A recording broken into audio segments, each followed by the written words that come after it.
Hola, ¿qué tal?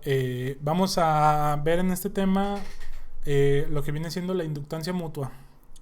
La inductancia mutua, en este caso, nosotros la vamos a ver, ¿sí?, como una diferencia de potencial, ¿sí?, o un voltaje, ¿sí?, en esta terminal, que le voy a poner voltaje en terminal 2, en función a un flujo magnético, que este flujo magnético de color azul está generado por una corriente eléctrica, ¿sí?, que aquí la estoy poniendo como color rojo, y uno que obviamente se deriva pues de una fuente de voltaje, ¿no? En este caso un voltaje de una fuente en la malla de la izquierda o la malla uno. Ahora, esta relación la podemos describir de manera matemática de acuerdo a la siguiente expresión, que sería voltaje en la terminal 2 en función del tiempo es igual a M. M significa inductancia mutua. De hecho, aquí le voy a poner inductancia mutua M. ¿Ok? Por lo tanto, como es una inductancia, va a estar en función o va a estar en las unidades de Henrys. En este caso va a ser M por la derivada de la corriente 1 en función de t respecto de t. ¿Ok? Entonces sería, recapitulando y mencionando de nuevo, el voltaje en esta malla estaría en función del flujo magnético que genera la corriente en esta malla. ¿Ok? Y la relación que nos vincula estos dos términos sería que el voltaje es igual a la inductancia mutua, que es la inductancia entre estos dos inductores, y multiplicada por la derivada de la corriente, ¿no? Recordemos que la derivada de la corriente pues, nos va a generar este voltaje, ¿sí? Cuando, por ejemplo, nosotros tenemos así de manera muy, muy sencilla, cuando tenemos un voltaje, podríamos tener, por ejemplo, una corriente un voltaje que nos genera una corriente que dígase I1 de t es igual a 2e a la menos 3t, por ejemplo, amperes. Y podríamos tener una inductancia mutua de, vamos a poner 5 henrys. ¿Ok? ¿Cómo podríamos nosotros determinar el voltaje generado en la malla 2? Pues muy sencillo, ya tenemos la ecuación, simplemente sustituimos. Nos quedaría entonces M, que en este caso son 5. Bueno, lo voy a poner aquí, le voy a poner B2 de t. B2 de t es igual a M, que son 5 henrys, multiplicado por la derivada, ¿sí?, de, bueno, serían 2e a la menos 3t, ¿ok?, amperes respecto de t. ¿Sí? Y aplicando la derivada nos queda de la siguiente manera. B2 de t es igual a 5. 5 se multiplica por 2, ¿ok? Entonces me queda 5 por 2, que sale como constante. Y la derivada de 2e a la menos 3t, o bueno, de e a la menos 3t, porque el 2 salió como constante, quedaría menos 3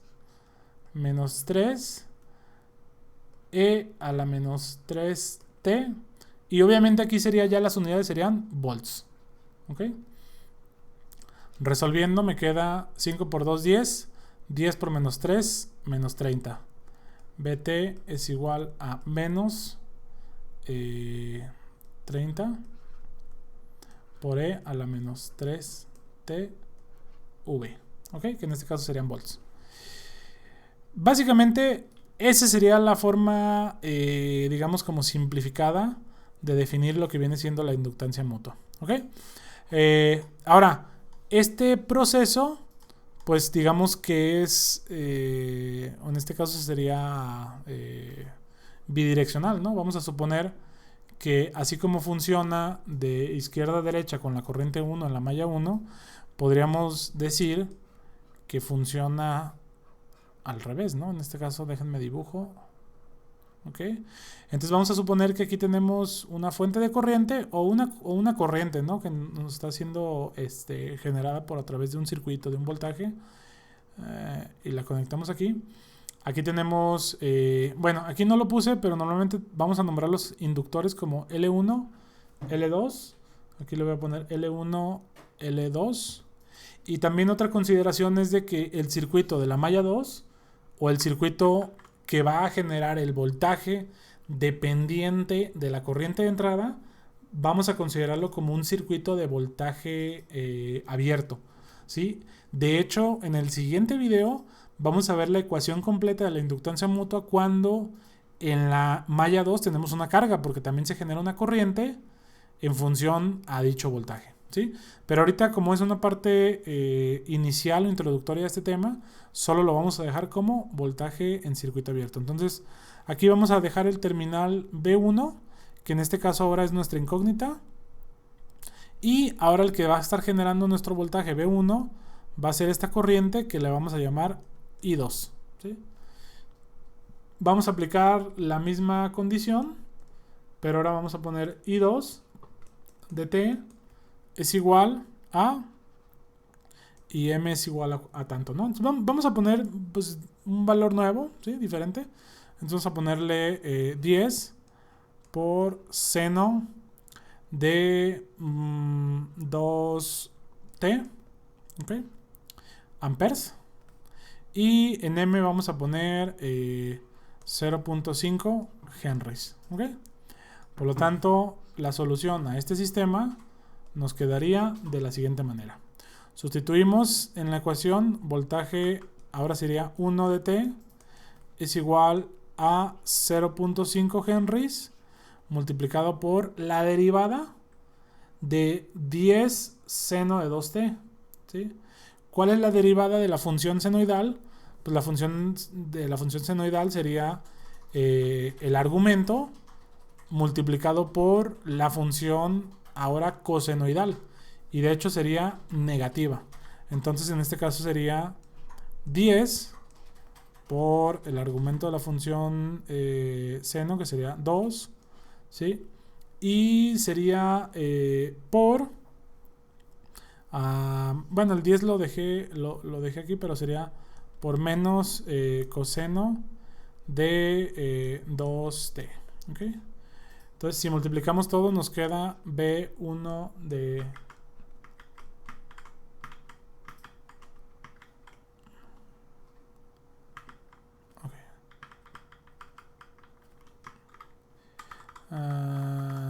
B1 de T, ¿ok?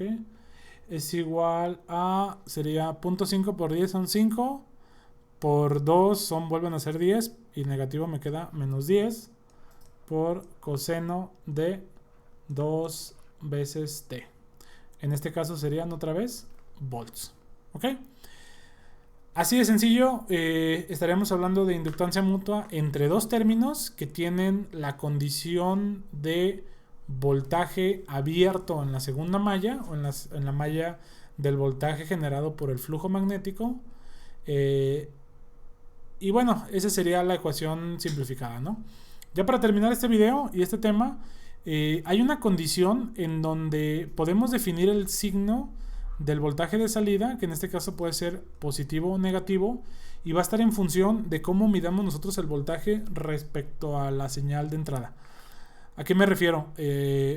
Si la señal de entrada entra, valga la redundancia, por el nodo superior, en este caso por este, y el multímetro o el sistema de medición de voltaje yo lo tomo respecto a ese mismo nodo como positivo, entonces el voltaje de salida va a llevar la forma positiva del signo de la ecuación. Si yo estoy tomando de referencia la entrada, el nodo superior, pero yo estoy considerando el nodo inferior a la salida del voltaje como mi referencia de voltaje positiva, el sistema pues simplemente va a tomar un negativo en la ecuación. Básicamente es como si nosotros tuviéramos un multímetro, ¿no? O sea, yo puedo medir el multímetro de una posición y es positivo, por ejemplo, y si yo lo invierto, pues ahora va a ser negativo, ¿no? Obviamente. Esto se menciona porque normalmente hay una convención, que es la convención del punto, en donde a manera así muy sencilla es, si el punto de entrada está en el mismo punto que de salida, ¿sí? O en la misma región que el punto de salida, el voltaje es positivo respecto al punto de la corriente de entrada, ¿sí? Si están inversos, o sea, por ejemplo, si tenemos, voy a ponerlos aquí en color naranja, si tenemos aquí la entrada y aquí la salida, ¿sí? En este punto, pues obviamente la ecuación tendría el negativo como resultante, ¿no?